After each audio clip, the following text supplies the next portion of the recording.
Sénateur Cardozo, merci. Je suis ravie de pouvoir me joindre à la discussion sur les personnes de SLGBTQI+.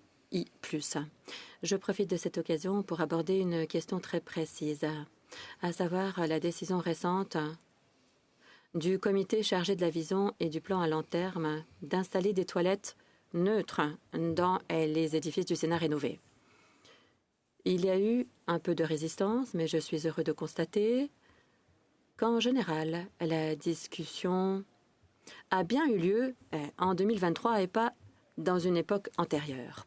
Dans cette Chambre, et tant que sénateur, que je suis en faveur de toilettes neutres qui serviront aux personnes transgenres et aux personnes non binaires.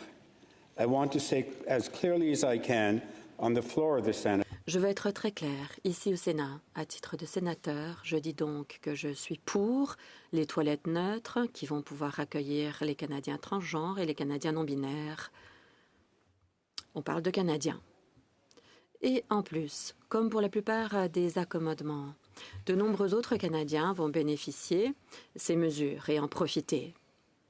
J'en parle comme si c'était une toute nouvelle invention de toilettes privées. Mais les accommodements sont toujours une bonne chose pour qu'on respecte les droits de la personne. On sait que ces accommodements sont positifs pour tout le monde finalement. Je vais vous donner deux exemples. Il y a 30 ou 40 ans, lorsque les édifices et les trottoirs ont été rendus plus accessibles aux personnes en fauteuil roulant et aux personnes à mobilité réduite, je me suis rendu compte que ces mesures étaient en fait très utiles pour les enfants ayant de jeunes enfants.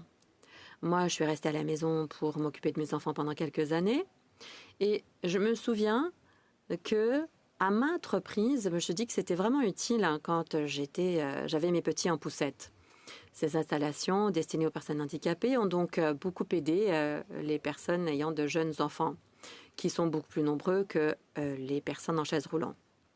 Et soit dit en passant, on n'a pas atteint notre objectif d'accessibilité à 100%. J'étais au CRTC. L'une des initiatives sur lesquelles nous travaillons était le sous-titrage à la télévision pour les personnes sourdes et malentendantes. Today, subtitling on television.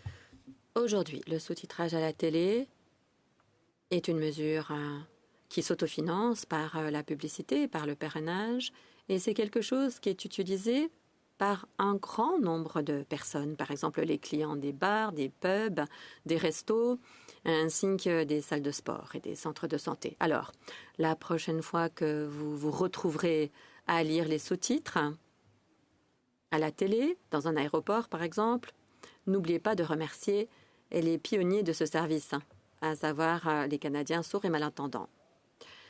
Les toilettes qui accueillent les autres, entre guillemets, faisaient sans doute l'objet d'un débat animé au Parlement il y a un siècle, 2 ans après l'élection de la première femme à la Chambre des communes et 7 ans avant la nomination de la première femme au Sénat. Le débat relativement au nombre approprié de toilettes pour les femmes s'est poursuivi au cours des décennies suivantes. Et j'imagine la fragilité que les hommes ont ressentie lorsqu'il a fallu renoncer à leur toilette au profit des collègues féminins. Et nous voici rassemblés 100 ans plus tard. Nous avons finalement une solution. Ça nous a pris un certain temps quand même. Je voudrais féliciter le sénateur Tanas et son comité, et la sénateur Manxon et la sénatrice Sidman, ainsi que tous les autres sénateurs qui ont participé à ce débat. J'aimerais maintenant vous laisser sur quelque chose. J'aimerais paraphraser ce qu'a dit le président Biden relativement à la haine. Il y a une haine profonde dans notre société, en tout temps. Juste en dessous de la surface. Cette haine a besoin d'un petit peu d'oxygène pour s'épanouir. En tant que parlementaire, soyons attentifs. Il ne faut pas donner d'oxygène aux forces obscures de notre société. Je sais pertinemment que nous parlons souvent de questions nouvelles et qui sont menaçantes dans certains cas. À titre de parlementaire, nous sommes à notre meilleur quand nous faisons attention pour ne pas nourrir les forces obscures de notre société, même si cela se traduit par des avantages à court terme. Pour ceux qui n'aiment pas l'idée de toilettes neutres, je dis, écoutez, nous devons accueillir tout le monde. Les parlementaires, le personnel, le Parlement, c'est le chez-soi de tous les Canadiens. Vous allez les aimer, ces toilettes neutres, je vous l'assure.